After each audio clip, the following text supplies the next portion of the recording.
How we doing, everybody? It's Wardy here. We're back at with our second video of the day. We dropped a Big Mets update segment a couple hours ago talking about Mark Vientos, roster moves coming up for the Mets, and many other things on the prospect end, but we have to get into some key news that has dropped over the past hour or so at the time this video first coming out, and right before the Mets kickstart their 4-game series tonight here against the Atlanta Braves. So whenever you're watching this, hit that like and subscribe on your way into the following news, which is that, yes, Luisangel Acuña has been somewhat surprisingly sent down. I only say somewhat surprisingly because I assume that if Acuña was going to be sent down in the near future, it would be because of the corresponding move being Mark Vientos being activated from his rehab stint. Instead, Vientos has not been activated yet. We're going to expand on that shortly. What's the latest on his front? Because Travis Jankowski has been called up as a Luisangel Acuña replacement, and the Mets have in fact signed lefty reliever and Mr. Dicky Lovelady. Yes, you heard that correctly. We're going to break down Lovelady, his game. What is there to know about him? Why did the Mets make this signing? And ultimately,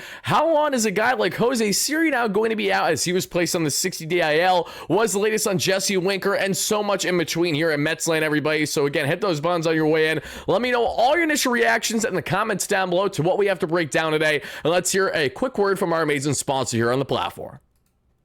Hey Mets fans, if you love diving deep into the numbers like WAR or ERA, then you absolutely are going to love what today's video sponsor Moomoo brings to your investing game. Think Moneyball, but this time for your portfolio. I'm beyond excited to share that Moomoo, the proud trading platform of the New York Mets, is here to level up your investing. Moomoo is a global trading platform currently serving over 25 million users in markets like the United States, Canada, Singapore, and Japan. Whether you're just starting out or if you're a more seasoned trader, Moomoo's app and desktop platform offers commission-free trading on stocks, ETFs, and options, no contract fees either. So plus, you get premium tools, guys, whether it's going to be the institutional grade analytics, Morningstar research, and analyst ratings, all free for funded users. And right now, Moomoo is doubling down for Mets fans. Sign up through my exclusive link down below, make a qualifying deposit, and get up to, yes, 60 free stocks, plus not one but 2 Mets Suite tickets. Not to mention, Moomoo customers can get free tickets to all Monday home games at Citi Field,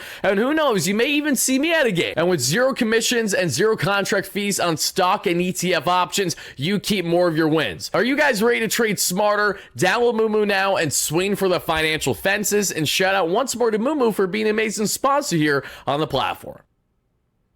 All right, folks, so let's start from the top and let's get into the initial reactions to the roster transactions outside of that signing. We're going to talk about Mr. Lovelady and everything you need to know about the crafty southpaw that the Mets have just acquired on a major league contract, mind you. But let's first get into the fact that Luisangel Acuña has officially been sent down. Now, this shouldn't come again as a overly shocking thing, even though that, yes, Acuña began this season there that we saw winning the National League Player of the Month there for the first month or so of the year. Since then, he's fallen off a complete cliff, but that's one in direct part because of a lack of playing time, more utilized there in late game defensive replacement and pinch running situations than anything else. He had that rare start in the series finale against the Tampa Bay Rays a couple days ago where he did have a couple hits, but with the exception that Acuña hasn't provided nearly as much for the Mets the past month and a half versus what he did when he was initially called up by them and was with them to begin the regular season. So now that Luisangel Acuña, who had himself right around, a 250 average or so,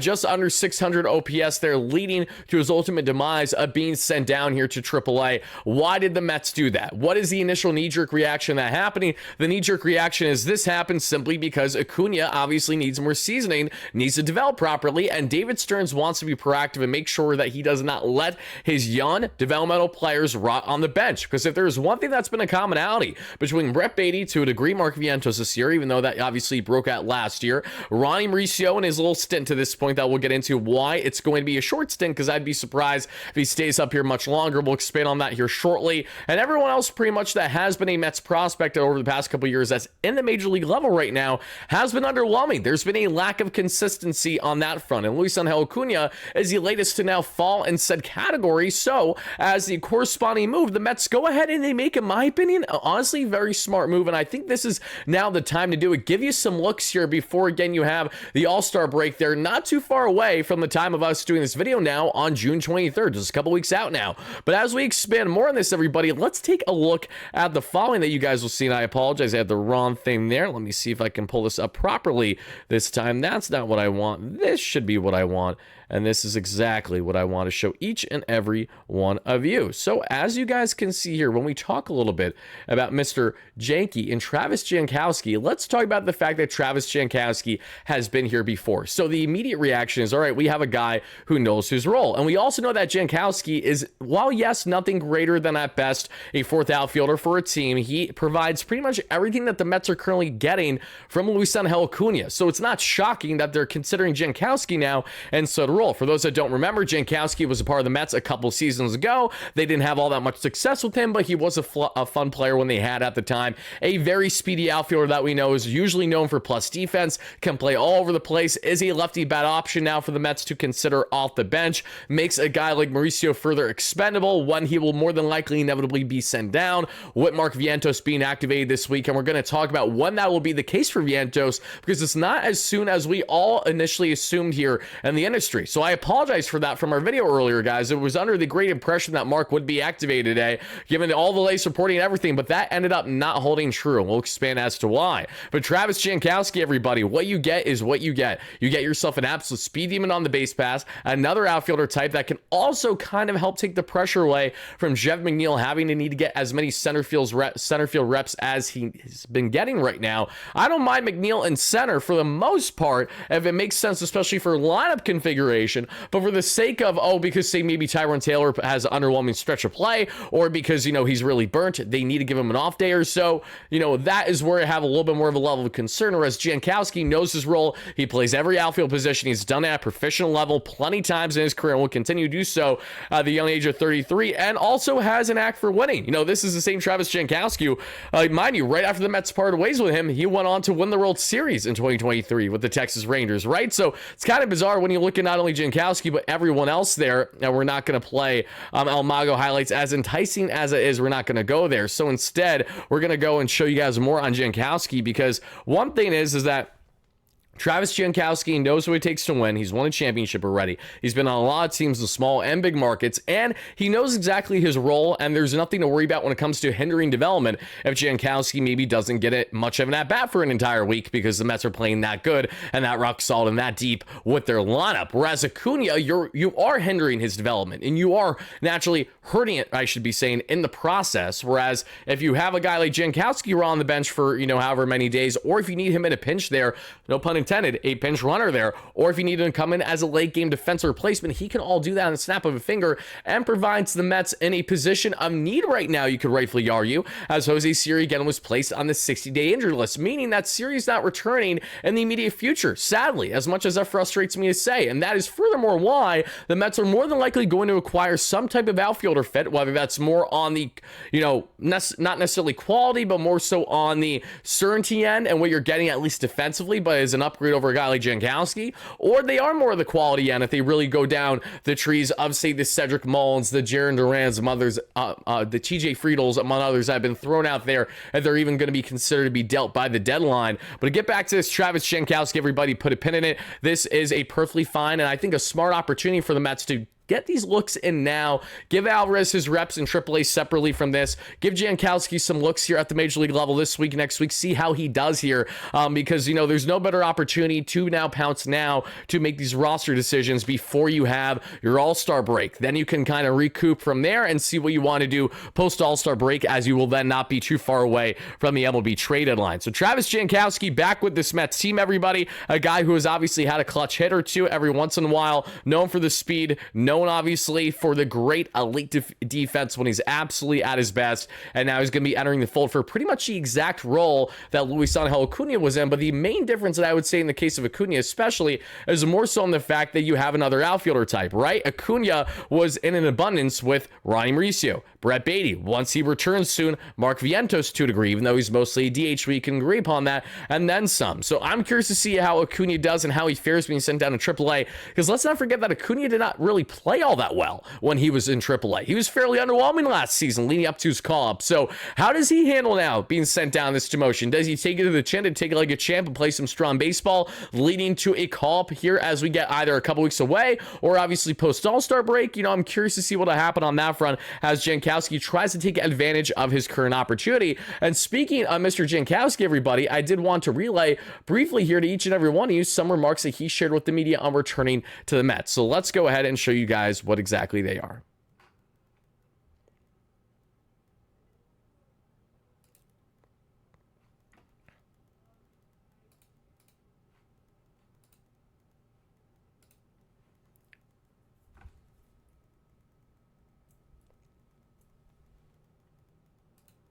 Kind of a fan favorite, somebody who people like to see get into the game.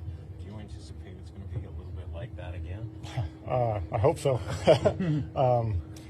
Yeah, you know, whatever the role is here, whatever Carlos asked me to do, you know, it's one of those things that I've done everything, right? I've played every day. I've come off the bench. I've, you know, pinch hit, pinch ran, defensive replacement, everything but pitch, you know, and if he asked me to pitch, I'll go out there and eat an inning out. So, yeah, whatever it is, you know, and to fans, thanks for everything. You know, I'm not sure why you guys love me, but I'll take it, and hopefully I can keep the support. You still have the no one's going to be buying my jersey t-shirt? I think it's somewhere up in the attic. I'm not sure. I haven't worn it in a long time, but maybe they'll be selling those back at the team store again. Come back. I like New York too much, so You couldn't stay away, huh? couldn't stay away. I had to come back. I like New York too much, so yeah, it's good to be back for a second stint here. What do you expect kind of your role to be this time around? I think it's honestly kind of what my role's been everywhere, right? Come off the bench, provide speed, defensive replacement, steal a base late in the game, provide some energy, and, you know, be a veteran that some younger guys can lean on, you know. I'm not going to say that, you know, I've had the best career out there, but I've been around for a little bit, so whether it's helping Brett, Vientos when he gets back up here, any of these guys, you know, just helping them out. So you couldn't stay away. That final quote by Jankowski was really notable to me, and I'm really happy that I played that for you guys because this is the first time I've heard it from Jankowski. I'm just trying to help out the youngsters in Brett and Vientos, you know, once he gets back with this team, you know, without a problem. So I love that. Again, we all were a big fan of Jankowski during his limited stint with the Mets a couple years ago. Happy to see him win a championship since then and be a productive player. Let's go ahead and see if he can be a productive player now for the Mets this season, at least at minimum on the pinch running level, on the vibes level, obviously. And really, you know, this is pretty much the defensive attributes that separate himself from a guy like Jesse Winker. But when Jesse gets back, obviously that'll be the upgraded version of a lefty outfielder bat that can play corner outfield for you. Won't be as good of a multi-tool player, nearly as strong as Jankowski, but obviously brings the vibes, brings the big hits and everything. So again, another placeholder in Jankowski to kind of be the guy that gets thrown in every and all situations for the Mets that they seem best fit for him, and we will see what happens from there, everybody. So let me know your thoughts about Jankowski in the comments down below. Because going now from talking about Travis Jankowski, let's now get on to our next topic in the discussion, which is the latest Mets signing. Outside of Travis Jankowski, they picked up not long ago, leading to this inevitable call-up that you guys see now. But let's also talk about the other move the Mets just made of recent, that being by bringing in a very interesting southpaw reliever. And this is a southpaw reliever that is already an absolute legend for his name alone. And hilariously enough, some of the highlights I'm going to show you guys are him doing well against the New York Mets from this past season. Specifically, I think that we saw earlier in the season as well, because I can see that, you know, that was early City Field. Let's actually go back for a second. Well, here you have him striking out a batter there against the Red Sox. That was on Juan. And this is going to be, again, a Richard Lovelady. At least that's what he wants the broadcasters to call him. And there he strikes out Marte. But according to multiple reports, everybody, while he wants the announcers and like Gary, Keith, and Ron and Howie to call him Richard Lovelady, his actual like true nickname that players and coaching staff will go by is Dicky Lovelady. So talk about a name. Sign up, and how you doing, everybody? We got ourselves Mr. Dicky Lovelady, the latest southpaw to enter this New York Metropolitan bullpen, because not only did the Mets sign him today, but they actually signed him to a major league contract, believe it or not. So Lovelady, again, for those that don't know, does not have any minor league options that went in hand as to why he was parted with by his former team there in the Cubs not long ago that we've seen. And as we get into a bit more here as to what you're getting from a guy like Lovelady, he's an interesting one, to say the least. least, because when you look at the baseline numbers, they're not overly sexy. Mind you, he was with the Toronto Blue Jays this season, at least at the big league level, and just 1.2 innings with the Blue Jays. He had a 21 ERA, but he had a 16K per nine to a 10 walks per nine. It means nothing in 1.2 innings, so I'm not going to buy into that at all. Last season, with 2 teams, he had a 34 innings pitch, a just under 7K per nine, and a just under 3 walks per nine for a 4.4 ERA and a 4.5 expected ERA there for the crafty southpaw. Now, let's see here. Lovelady has actually been in Major League Baseball since 2019, where he started with the Kansas City Royals, and since then he's bounced to the Royals, at the time, the Oakland A's, the Cubs there, the Blue Jays, and now here with the Mets. But those numbers I just relayed to you, everybody, again, do not tell at all the whole story. There is more to Richard Lovelady here, everybody, because as we expand more on his game, everybody, what the context is so far of his season, if you exclude that very, very, very small sample size that I just mentioned that he had at the big so far this year, what he's done in the minor leagues has been brilliant. He's pitched to a 1.31 ERA in 19 relief outings that we've seen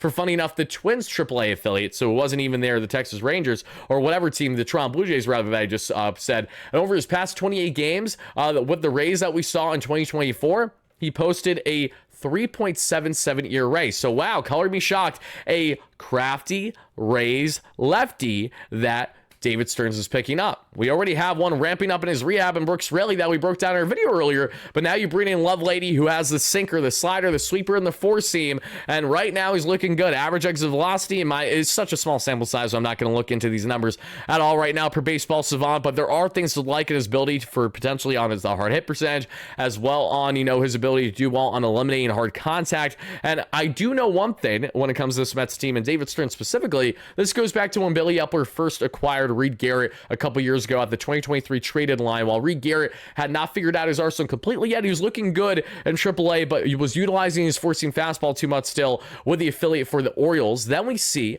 not long after that, the Mets acquire him, and then he blossoms last year in the David Stearns bullpen when no one really expected much of anything. Reed Garrett beginning the season. I think Lovelady has a chance to kind of fall in that category a little bit, in the sense that this is now going to be a lefty option to pair along with Jose Castillo, so you have 2 lefty options of MLB-esque caliber, and the Mets could get the type of outings that they've gotten out of Jose Castillo when Castillo has not been productive at the major league level since 2018, then I'm going to go on a limb and say that they might be able to get some success out here out of Richard Lovelady. Now, this could be an easy one and done. Lovelady might be DFA'd here in just the next 24 hours, couple days. We'll find out. All depends on if he's batting practice at the major league level or not, but he is kind of a crafty lefty, which I do like, and I love the mix of having the sinker, slider, sweeper. We know that this Mets pitching lab, specifically Desi Drewskull, Jeremy Hefner, Eric Yeagers, that entire lab loves the 4 S's, as we love to label them. Sinkers, splitties, sinkers, sweepers. If you have any of those S's, odds are that the Mets lab loves what you're selling. They're going to rework your arsenal a little bit. They're going to work on pitch shape and adjustments, among other things. They're going to try to get the best out of these pitchers. And Lovelady, who again, I know David Stearns has a lot of confidence in how the Rays run as an organization, obviously, which is why he's traded with the Tampa Bay Rays more than any other team thus far since becoming team president of the New York Mets here.